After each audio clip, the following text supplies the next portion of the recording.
Wheel loaders are not well maintained, mostly because of inaccurate maintenance. Today I will show you how to properly maintain loaders. Start the engine. Turn off the engine when the air pressure is highest. Cooperate with others. Step on the brake pedal. Unscrew the brake caliper bleed bolt at the same time. Drain the brake oil inside. Replace the brake oil every 1200 hours or 2 years. Turn on afterburner pump. Pour into brake oil. Pay attention to the oil level. Twist the brake caliper bleed bolt. Step on the brake pedal several times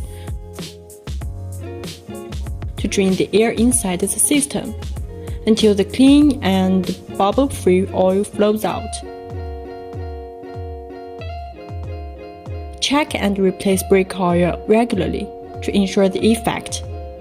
Please use high-quality brake oil. Do not mix different brands of brake oil. Contact me if you want to learn more about wheel loader maintenance tips.